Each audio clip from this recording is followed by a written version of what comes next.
Bezat Hashem, la Gemara de Chok l'Israël ce matin, Berachot 32b. La Mishnah nous dit, Afilu Amelech Shoel Bishlomo. Quelqu'un qui fait la Hamida, il y a un roi qui passe et il lui demande le bonjour, il lui salue, il dit Shalom Aleichem ou bonjour. Lo ya'ane, il n'a pas le droit de répondre. Amar Rav Yosef, dit Rav Yosef, Lo shanu ela le malchei Israël. Ceci dit rien que pour un roi d'Israël. Aval le malchei umot ha'olam posek. Si un roi d'Israël passe et quelqu'un fait la Hamida, alors il n'a pas le droit d'interrompre la Hamida pour répondre bonjour au roi qui l'a salué au début.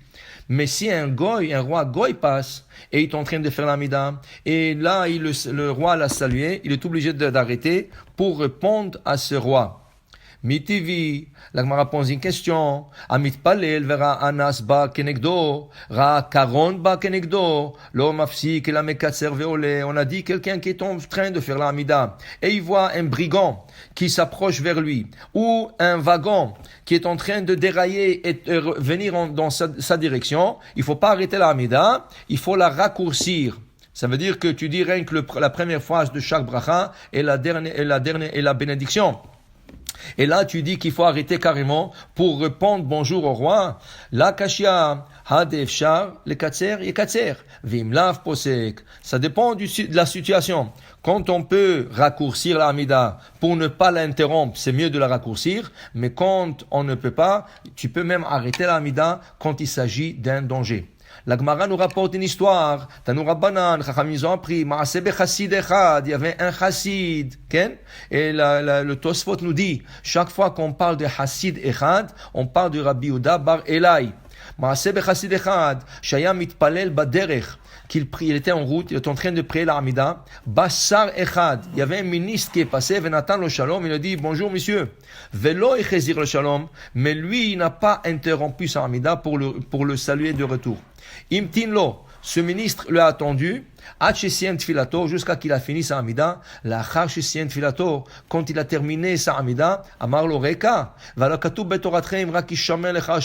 il dit, comment tu as fait ça? Je te dis bonjour, tu m'as pas répondu. Est-ce que la Torah vous ne dites pas qu'il faut faire attention à vous? Et dans ce cas, il lui dit, je suis un ministre et j'aurais pu te couper la tête, de décapiter, et personne m'aurait rien dit. Alors pourquoi tu n'as pas répondu? Amarlo, il lui a dit, donne-moi à répondre à tes paroles. Amarlo, il dit, toi tu es ministre, et si tu serais devant sa majesté, et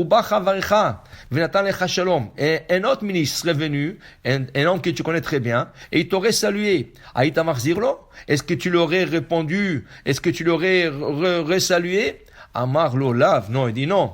Pourquoi? Parce que je suis devant le roi. Et quand tu es devant un roi, c'est un manque de respect de saluer quelqu'un, même si l'autre il t'a salué. Et si tu l'aurais salué à l'autre personne, qu'est-ce qu'il t'aurait fait? Il dit, le roi tout de suite m'aurait décapité. Amarlo, alors ce Hassid, il disait à ce ministre Goy, Vedvarim Kalvahomer. Alors écoute, on va faire Kalvahomer, à plus forte raison. Uma, Ata, Shaita Omed, Lifne Melech Basar Vadam, et toi, qui tu es devant un roi, chair et os, Shayom Kam Machar Bakever, qui est aujourd'hui là et demain il Bakever, et tu n'as pas le droit de répondre. Ani, Shaiti Omed, Lifne Melech Malchem, Lakrim Akosh Baruchu, Shu Hay Vekayam, la Adul Meolami, moi qui est en train de faire sa prière devant Akosh Baruchu, qui est là pour éternité, à la chat kama vekama, à plus forte raison que je n'aurais pas le droit de te répondre. Miyad nitpaye soto asar, tout de suite ce ministre, il a accepté l'argument, v'niftar oto chassid le beto shalom, et ce chassid a pu retourner chez lui en paix. Pour vous dire, quand on fait la Hamida, on n'a pas le droit d'interrompre pour n'importe quoi. Pas seulement interrompre, même regarder de côté. Imaginez-vous toujours, vous êtes devant un Kosh Baruch Hu, vous êtes devant un roi, même chair et os. Est-ce que vous avez le droit quand vous lui parlez, de regarder de côté, à gauche, à droite, qui c'est qui rentre, qui c'est qui a éternué, qui c'est en train de tousser, qui c'est qui est en train de faire des bruits? On n'a pas le droit. À la chat vekama vekama, quand on est devant Melech Malchei Amlachim, quand on fait la Hamida, il faut se concentrer d'une manière de ne pas se déconcentrer et faire attention à chaque chose qui se passe autour de nous. La personne doit être complètement concentrée dans sa Hamida. Alors même s'il y a quelqu'un qui fait fait de bruit, même quelqu'un qui est rentré, il faut pas regarder. Et le Zohar, il va plus loin. Rabbi Shimon Bar Yochai dit dans le Zohar, chaque personne avant de quitter ce monde, il a pour une seconde la chance de voir la Shekhinah, la présence divine. Et c'est pour ça qu'une personne, quand elle décède avec des yeux grands ouverts. Pourquoi? Parce qu'il a vu la Shekhinah et pour lui c'était un waouh. Il a vu quelque chose d'extraordinaire et c'est comme ça que la Neshama quitte ce monde en regardant la Shekhinah. Mais il dit le Zohar, celui qui était avec la Shekhinah pendant son vivant, ça veut dire quand on fait la Hamida, et il faisait pas attention à la Shekhinah, il regardait à gauche, à droite, il s'occupait de toutes sortes de choses, il regardait son téléphone, il faisait autre chose que donner l'importance à la Shekhinah, n'aura pas ce mérite et droit de voir la Shekhinah juste avant de quitter ce monde. Pour dire, il faut essayer de toute notre force de se concentrer dans l'Amida et savoir qu'on est en train de faire la prière devant Melech Malchei Amlachim HaKadosh Baruch Hu. Baruch Adonai Le'olam. Amen ve Amen.